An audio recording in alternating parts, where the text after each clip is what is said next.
Yang menurut gue paling menarik tentang kejahatan nyata adalah motivasi aneh yang melatar belakangi sebuah kasus dan melihat apa yang bisa dilakukan. Beberapa manusia juga mereka mendapat kesempatan untuk melakukan tindakan yang biadab atau apa yang bisa mendorong orang yang tampaknya normal untuk melakukan kejahatan seperti ini. Tetapi terkadang kutukan muncul dan sama sekali tidak ada motif untuk tingkat kebrutalan yang ditunjukkan. Terkadang tidak ada penjelasan untuk kejahatan murni, seperti kisah nyata mengerikan untuk malam hari ini yang dimana dia cantik, pintar, kerjanya di rumah sakit, gak pengangguran, dan yang terpenting follower Instagramnya banyak. Tapi sebelum itu, hai semua, nama gue Didis dari Indonesia. Subscribe, like, share supaya tidak ketinggalan video gore, creepy, dan misteri. Setelah semuanya sudah siap, langsung saja kita ke kronologinya.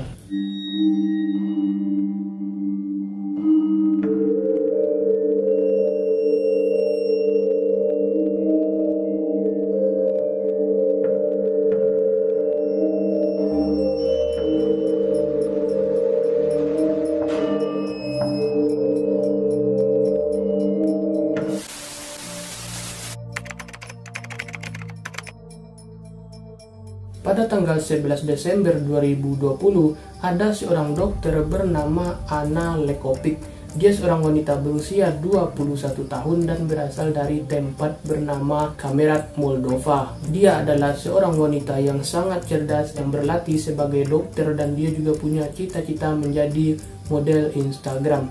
Di puncak karirnya, dia telah memperoleh lebih dari 10.000 pengikut di halaman Instagramnya. Dia sering memposting gambar berpose dalam selfie di luar toko desainer kelas atas dan berpakaian bikini di tepi kolam renang. Itu benar-benar tampak seperti dia memiliki semuanya yang berjalan untuknya. Anna tinggal bersama ibunya, seorang wanita berusia 40 tahun bernama Periskovia. Mereka berdua dekat dan anggota keluarganya besar dan teman-temannya mengatakan bahwa ini adalah keluarga yang sangat baik.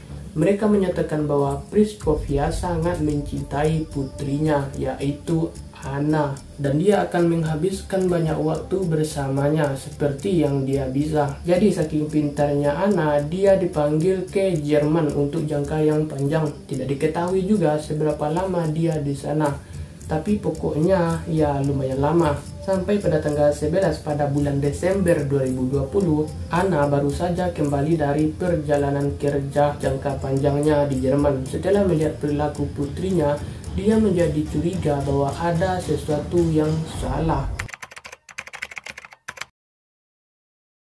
Dia menduga bahwa putrinya mungkin mulai mengonsumsi narkoba saat putrinya tidak di sisinya.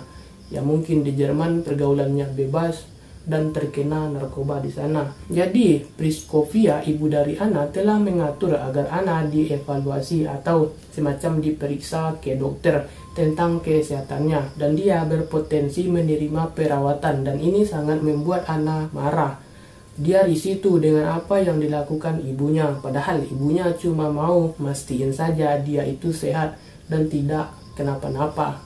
Tapi si Anna marah-marah tuh ke ibunya karena hal sepele itu. Jadi dia pergi ke dapur dan mengambil pisau besar. Dia kemudian menyerang ibunya dan mulai menyerangnya. Saat ibunya terbaring di tanah, dia mulai menggunakan keterampilan yang dipelajari dari sekolah kedokteran dan mencabik-cabik ibunya dengan pisau tersebut.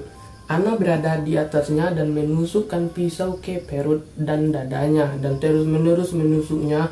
Dan polisi kemudian menyatakan bahwa dia menggali tangannya ke dalam dada ibunya dan merobek jantungnya.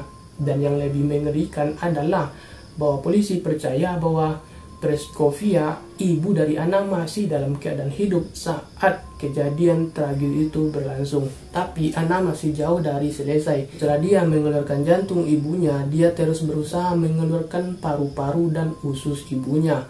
Setelah dia selesai dengan ibunya, dia pergi tuh ke kamar mandi dengan santai dan menyalakan shower. Dia masuk dan melanjutkan untuk mencuci darah ibunya dari tubuhnya. Lalu dia berpakaian lagi seperti biasa dengan pakaian baru yang bersih yang tidak berlumuran darah. Dan lalu dia pergi ke rumah pacarnya. Pacarnya sama sekali tidak tahu apa yang baru saja terjadi. Dia sama sekali tidak menyadari bahwa dia sekarang berada di hadapan seorang pembunuh berdarah dingin yang sangat brutal. Tubuh ibunya ditemukan keesokan harinya. Saat ini sumber tidak menyertakan informasi tentang bagaimana dia ditemukan, tetapi Ana dengan cepat diberitahu dan ditangkap.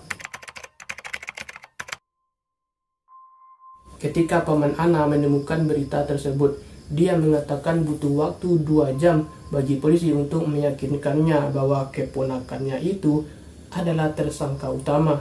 Dia tidak percaya bahwa seorang yang ingin belajar kedokteran untuk membantu orang lain bisa melakukan hal ini kepada ibunya sendiri. Dia mengatakan kepada media berita bahwa keduanya memiliki hubungan yang baik selama penampilan pengadilan pertamanya. Jaksa bertanya apakah dia menyesal atas pembunuhan brutal kepada ibunya sendiri. Ketika dia dihadapkan dengan pertanyaan ini, dia hanya tertawa, sebuah indikasi jelas betapa sedikitnya dia memikirkan tindakannya. Kemudian selama sidang pengadilan lainnya, sebuah video dirilis yang menunjukkan dia berbaring dalam kegelapan, membersihkan kukunya tanpa peduli apa-apa.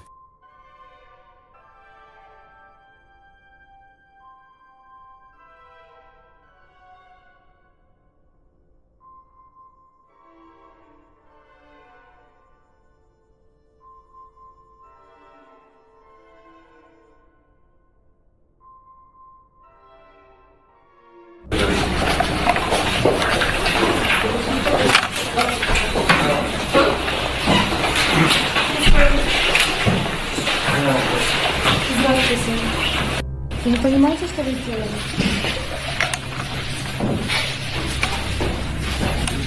Вы почему убили свою маму? Вы убили свою маму? Вы сожалеете о том, что вы сделали?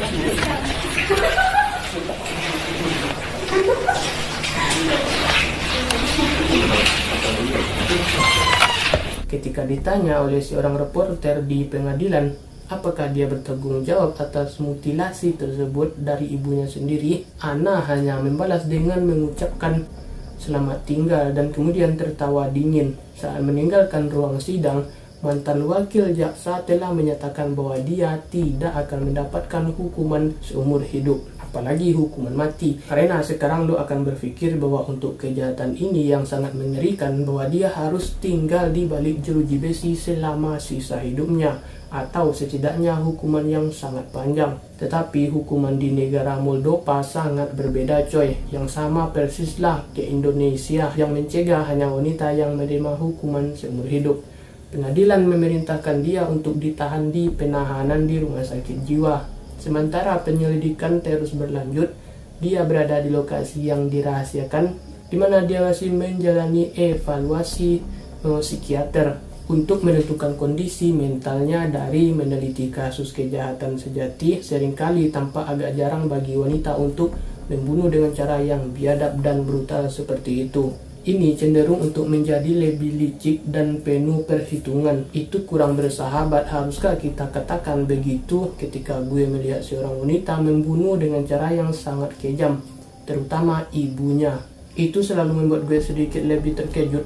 Sekarang Ana adalah tersangka utama dalam penyelidikan dan itu masih berlangsung. Polisi tidak percaya ada orang lain yang terlibat dan tidak ada tersangka lain. Jika dia ditemukan bersalah atas kejahatan yang memuakkan ini, ada hukuman maksimal 13 tahun dan 4 bulan. Tetapi jika dia ditemukan memiliki kondisi pikiran yang terganggu, maka hukumannya bisa dikurangi lebih jauh dan cara dia bertindak di pengadilan tampaknya menunjukkan bahwa dia memang memiliki kondisi mental yang terganggu.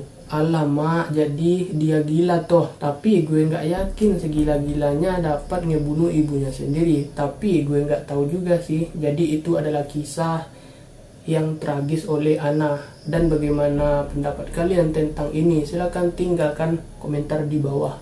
Jadi itu saja yang dapat gue sampaikan. Gue mohon undur diri di hadapan kalian semua. Dan see you on the next video and bye bye.